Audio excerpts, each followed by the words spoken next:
Bonjour tout le monde, on se retrouve pour une petite vidéo où je vais vous lire le conte des trois frères Harry Potter, de la saga Harry Potter. Il était une fois trois frères qui voyageaient au crépuscule, le long d'une route tortueuse et solitaire.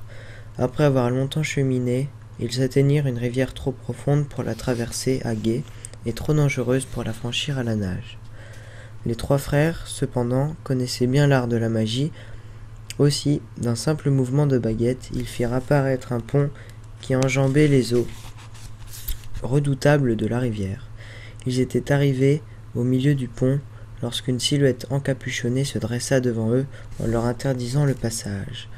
C'était la mort, et elle leur parla. Elle était furieuse d'avoir été privée de trois victimes, car d'habitude, les voyageurs se noyaient dans la rivière. Mais elle était rusée. Elle fit semblant de féliciter les trois frères pour leur talent de magicien et leur annonça que chacun d'eux avait droit à une récompense pour s'être montré si habile à lui échapper.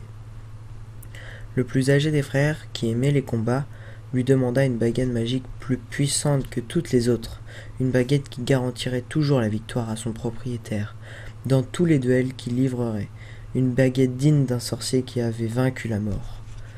La mort traversa alors le pont et s'approcha d'un sureau, sur la berge de la rivière. Elle fabriqua une baguette avec l'une des branches et en fit don à l'aîné. Le deuxième frère, qui était un homme arrogant, décida d'humilier la mort un peu plus et demanda qu'elle lui donne le pouvoir de rappeler la mort à la vie. La mort ramassa alors une pierre sur la rive et la donna au deuxième frère en lui disant que cette pierre aurait le pouvoir de ressusciter les morts. Elle demanda ensuite au plus jeune des trois frères ce qu'il désirait. C'était le plus jeune, mais aussi le plus humble et le plus sage des trois. Et la mort ne lui inspirait pas confiance. Ainsi demanda-t-il quelque chose qui lui permettrait de quitter cet endroit sans qu'elle puisse le suivre. À contre-cœur, la mort lui tendit alors sa propre cape d'invisibilité. Puis, elle s'écarta et autorisa les trois frères à poursuivre leur chemin, ce qu'ils firent, s'émerveillant de l'aventure qu'ils venaient de vivre et admirant les présents que la mort leur avait offerts. Au bout d'un certain temps, les trois frères se séparèrent, chacun se dirigeant vers sa propre destination. L'aîné continua de voyager pendant plus d'une semaine et arriva dans un lointain village. Il venait y chercher un sorcier avec lequel il avait eu une querelle. À présent, bien sûr, grâce à la baguette de Sureau, il ne pouvait manquer de remporter le duel qu'il s'ensuivit. Laissant son ennemi mort sur le sol, l'aîné se rendit dans une auberge où il se vanta haut et fort de posséder la plus puissante baguette qu'il avait arrachée à la mort en personne. Une baguette qui le rendait invincible, affirmait-il. Cette même nuit, un autre sorcier s'approcha silencieusement du frère aîné qui dormait dans son lit, abruti par le vin.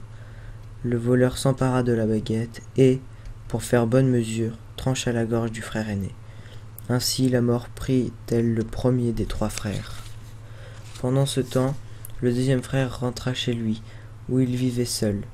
Là, il sortit la pierre qui avait le pouvoir de ramener les morts et la tourna 3 fois dans sa main.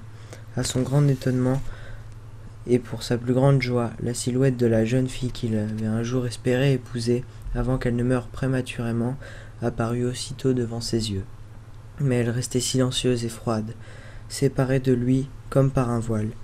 Bien qu'elle fût revenue parmi les vivants, elle n'appartenait pas à leur monde et souffrait de ce retour. Alors, le deuxième frère, rendu fou par un désir sans espoir, finit par se tuer pour pouvoir enfin la rejoindre véritablement.